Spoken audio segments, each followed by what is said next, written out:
Bom dia, boa tarde ou boa noite para você ligado no Renova Podcast. Este é nosso programa sobre assuntos diversos, em que toda semana tentamos trazer algo importante, algo relevante a ser discutido.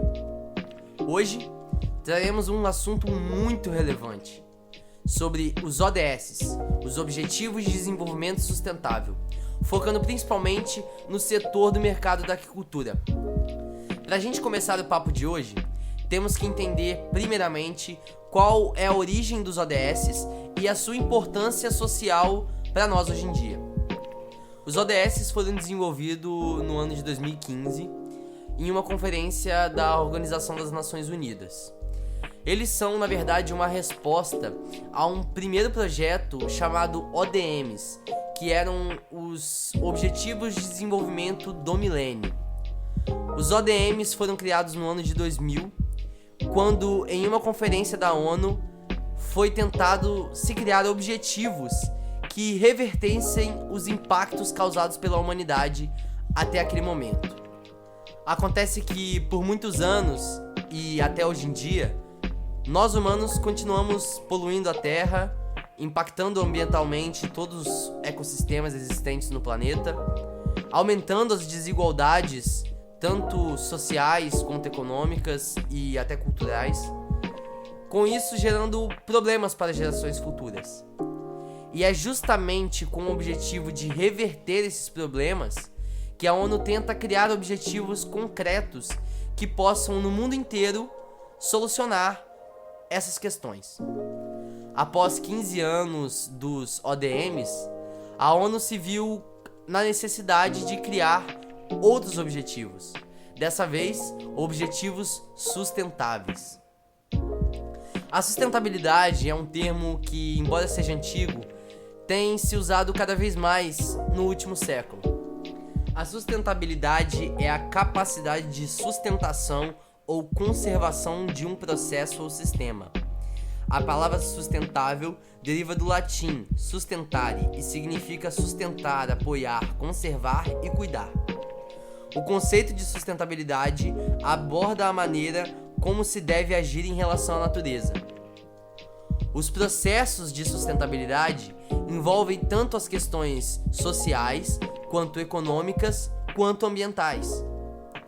São esses três principais fatores que ditam todos os comportamentos e todos os métodos sustentáveis para se organizar uma produção qualquer, como, por exemplo, no nosso caso de hoje, a produção da agricultura. Em 2015, foram criados 17 Objetivos de Desenvolvimento Sustentável pela ONU. Entre eles, alguns dos que podemos citar, para não perder muito tempo, poderiam ser a erradicação da pobreza, a educação de qualidade para todos, a igualdade de gênero, a água potável e o saneamento para todos, o uso de energias limpas e acessíveis, o crescimento do trabalho e o crescimento econômico, a redução das desigualdades, o crescimento de produções responsáveis e as ações contra a mudança climática no mundo. Por mais que de primeiro momento você possa ter pensado que não há uma ligação direta entre, por exemplo, o setor da agricultura e esses objetivos, se pararmos para analisar e refletir bastante, veremos que, na verdade, em qualquer mercado de trabalho, nós podemos desenvolver táticas, métodos e organizações para atingir os objetivos propostos pela ONU. Como um exemplo, vamos começar pela igualdade de gênero. Como já foi dito antes, um objetivo sustentável é aquele que engloba tanto os fatores econômicos, sociais e ambientais. Portanto, um assunto como a redução das desigualdades de gênero é muito importante de ser discutido e pautado em nossas práticas. No setor da agricultura, nós podemos, por exemplo, iniciar um processo de qualificação das mulheres para o mercado de trabalho. Ao contrário do que nós vemos hoje, há muito pouco incentivo para que as mulheres trabalhem num tipo de setor como o da agricultura, no caso, um setor agrícola. Geralmente, essa profissão é vinculada a um sexo masculino. Ao contrário disso, nós devemos ampliar e investir na qualificação de profissionais mulheres, para que no futuro próximo, essas mesmas profissionais possam adentrar o mercado de trabalho, reduzindo dessa forma a diferença entre o número geral de trabalhadores e trabalhadoras nessa indústria. Um outro objetivo de desenvolvimento sustentável que nós podemos conquistar no setor da aquicultura é o uso de energias limpas. Acontece que em qualquer indústria é possível, é claro, que com muito investimento financeiro sejam substituídas as fontes energéticas dessa produção. Hoje em dia, usamos energia elétrica comumente em uma produção de aquicultura, e quando há falta de energia, nós ainda usamos geradores movidos a combustível. Para reverter esse quadro e tentar conquistar o objetivo de utilizar energias limpas, temos que começar agora a lutar e a pregar a utilização dessas energias renováveis nos projetos de aquicultura. Então, por exemplo, com o surgimento de uma nova empresa que venha a produzir camarões ou peixes no Brasil, é preciso que nós tenhamos a exigência que essa produção seja feita através de uma energia renovável, ou eólica ou solar, principalmente. Essa simples mudança no uso da energia poderá contribuir muito para conquistar os objetivos sustentáveis, pois as energias renováveis, como a solar e a eólica, são energias de recursos naturais não escassos, o sol, o vento, enfim. Além disso, são energias que não geram poluentes ao meio ambiente, como por exemplo os combustíveis fósseis que geram a emissão de gás carbônico. Um terceiro exemplo do que pode ser alterado no cotidiano da agricultura para atingir os objetivos de desenvolvimento sustentável estabelecidos pela ONU é a redução da emissão de efluentes nesse setor. Para quem conhece a aquicultura, sabe que antes de iniciar o cultivo, nós temos que pegar água de algum ambiente aquático, seja um rio, um lago, etc. Porém, após o final desse cultivo, esta água já não está mais nas mesmas condições de qualidade que no início.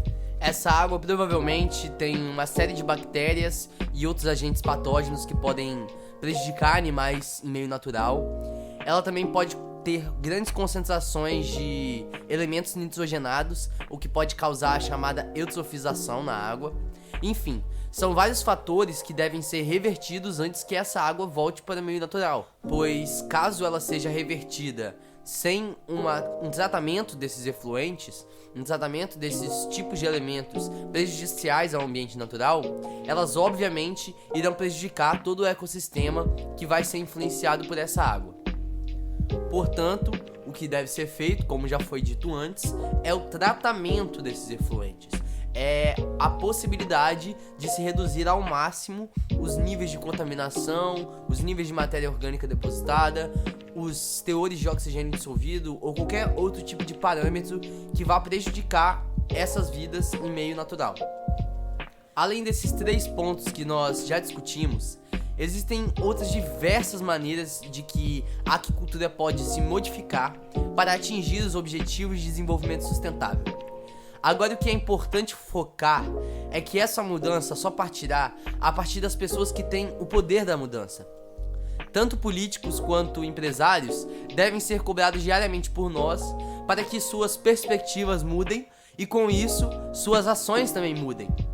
Novos empresários devem abrir indústrias usando energia renovável, contratando o maior número de mulheres e, quiçá, até preparando elas para o mercado de trabalho. Também devem proteger a natureza, reduzir a desigualdade de renda entre os funcionários. Enfim, diversos detalhes que devem ser cobrados diariamente. O objetivo de desenvolvimento sustentável só vai ser realizado quando toda a população tiver a consciência de que nós, como cidadãos, temos que obrigar as empresas e os donos de poder a modificar essa situação. É graças ao nosso sistema atual é que estamos definhando quanto humanidade. E é graças à nossa força de vontade que talvez poderemos reverter esse processo. Um bom dia, uma boa tarde, uma boa noite novamente. Esse foi o Renova Podcast.